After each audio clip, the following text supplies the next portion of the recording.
All right, in this video, I'm going to show you exactly how much you can make on YouTube with a monetized channel. I'm going to show you my exact live numbers. I'll show you the revenue I make from each of my videos, as well as some tips and tricks and some of the jargon that you need to know if you're interested in making money on YouTube. So go ahead and follow along, like, subscribe, and share this content, and we will see you in the next one.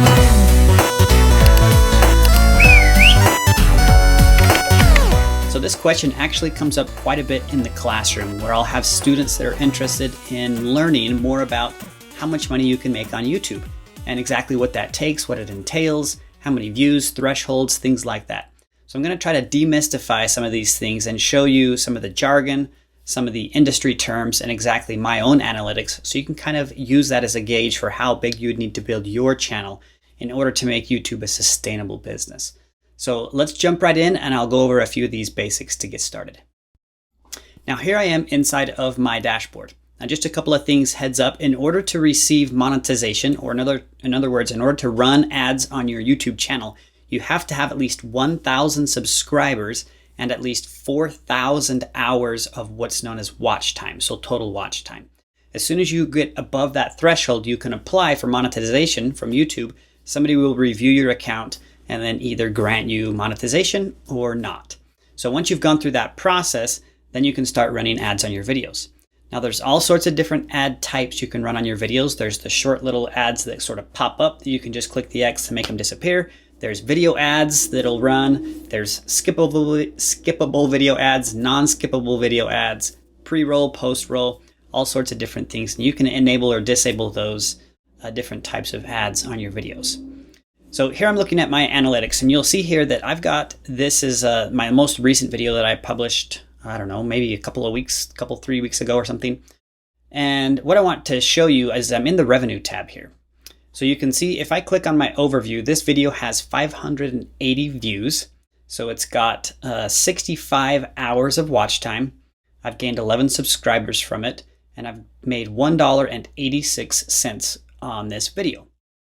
Now, I'm going to come over here to the revenue tab so you can see exactly how that works. Now, what this means is you can see that this video's made me $1.86, but only 279 of those, 580 views, so less than half, were actually views that made me money.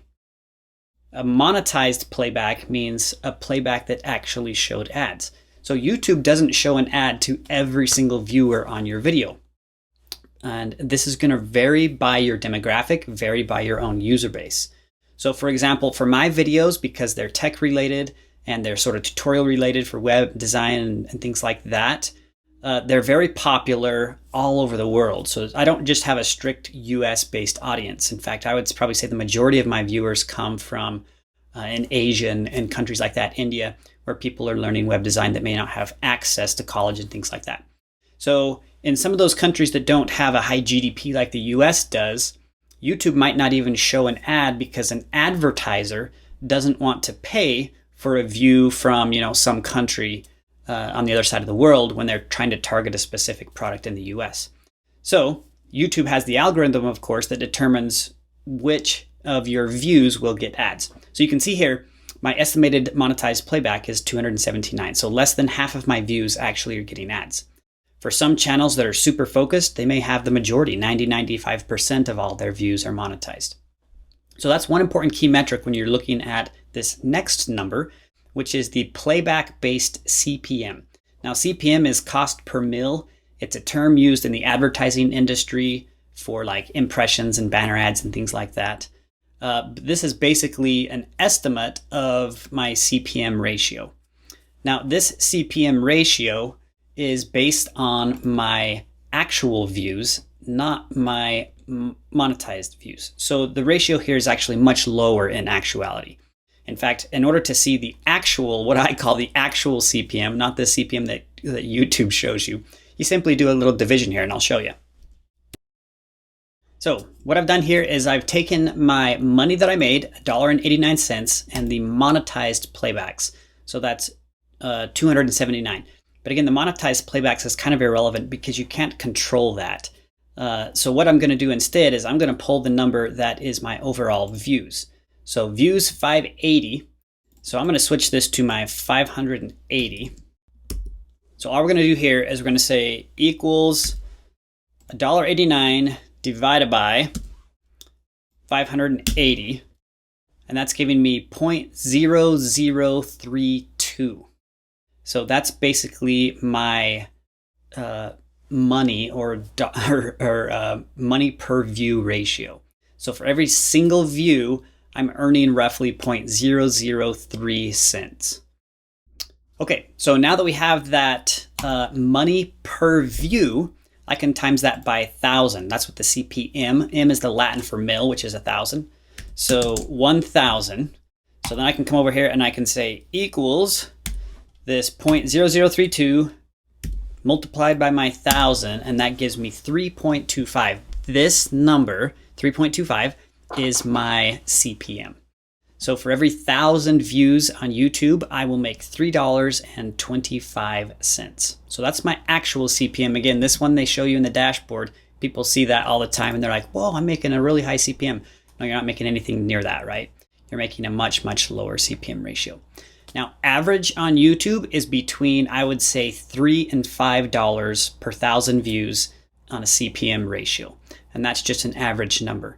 Now, that number varies between your content type. So if you're like a finance channel, finance channels are like investing and things like that, they really have a high CPM. They can be up in the $10 to $15 range. Gaming channels, may be a slightly higher, beauty channels. So it depends on your type of audience, right, is what I'm getting at, which will determine how much your CPM ratio is, because certain advertisers are willing to spend more dollars on specific niche channels than on other types of channels. Also, the content of your channel. So if your channel is family friendly, we'll call it, where there's not vulgar language or hate or things like that on your channel, you'll attract more advertisers because you have a more general type of content. So generally you'll have higher based ratios for your monetized playbacks. So that also comes into play, the type of content you're putting out. If you have copyrighted material you're putting on, those things are going to get copyrighted on YouTube. So they'll, your payments will drop drastically lower if you're not putting out original content. So there's a lot of factors that come into play, but the general rule of thumb is that that $3 to $5 ratio is roughly what you'll make per 1,000 views on YouTube once you're monetized. And there's lots and lots of channels that have gone over their figures, and you can pretty much corroborate that number in all of those different channels. So if you're curious on exactly like how much my favorite YouTuber makes, there's a website I'm going to show you. So you can go to this website. It's fairly popular. It's called socialblade.com. And what you do here is you just come in and you punch in any sort of YouTube channel you want. So I'm just going to punch in here Traversy Media, and search. He is a popular channel that does like web development, kind of in the same vein I do, and he's almost to hit 1 million subscribers. You can see he's at 999,000. It's an amazing feat. But if you're curious to see, you can come down in here and see roughly his stats for the last 3 months. So this Social Blade tracks website, or rather YouTube video views. So for example, I can look at his entire month. Let's say the last 30 days, he averaged 2.988 million. So if I copy that number and we jump back here to my Excel spreadsheet, I'll just paste that in here under the views. And so if we do that and we say equals, so I'm going to say his 2.9 times, this is the estimated per view, right? Then he's making roughly $9,700 per month off of YouTube ads. Now, of course, he's a super popular channel. In order to get to that sort of growth and subscriber base, you'd have to really be doing YouTube full time for years and years. But, that's kind of the upper end, I suppose, of the YouTube market, if you're pulling in that number of views. So anyway, that simple formula basically works across any of the channels. And I would say this CPM of 3.2 is on the lower end of common channels. So again, between 3 to 5 is probably common for most YouTubers. So the last point I want to make with this video is that while this seems really high, oh my heck, $10,000 a month, this is a unicorn, right? Most of the channels out there, by far all YouTube channels have, they're more like mine, right? Where I'm not doing it for the money. We just have, we're doing it for education and whatnot. And we're not some of these giant channels with tons of views. So if you're looking at doing YouTube full time, you have to realize you've got to be pulling in over 2 million views every month in order to have probably a sustainable business that you can then have full time that equals out, at least in the US, around $6,000 per month. Now, of course, there's going to be 30% of that that's taken out as taxes right away. So you have to account for that and other factors. But the majority of people aren't doing YouTube full time, are not making a living wage. Now, where you need to supplement your income if you're doing YouTube full time is with sponsorships. So with YouTube ads alone, you can't make it on YouTube. The vast majority of people just can't do it. It's not sustainable. So what they'll end up doing is they'll accept sponsorships. And that's where you'll see the people say, halfway through the video, they'll say, this video is sponsored by XYZ company. Go check them out, et cetera, et cetera. So typically for a sponsorship that's added into your own video, those pay at a much higher rate than the 3.25. So if you can get somebody to sponsor your video, you may make $5,000 just on that single sponsorship if it's a popular video. So in order to get sponsorships, that's where you need subscriber base. So the more subscribers you have, I suppose, adds a bit of clout or a bit of legitimacy to your channel. So then you'll start to get people reaching out to you to sponsor videos for additional revenue. So that's an additional revenue stream. People will also look at Patreon.com. So you can go over there and sign up on Patreon.com, and you can have people sort of directly support you and your content creation on Patreon. YouTube has a new thing built in. I'm not even sure what it's called. It's basically where people can sort of subscribe and pay directly for your content creation within the YouTube platform. There are several channels that do that, like some of the very big channels like Dude Perfect and whatnot. You can go, and pay $4 a month to get a few extra benefits directly on YouTube for their channels as well.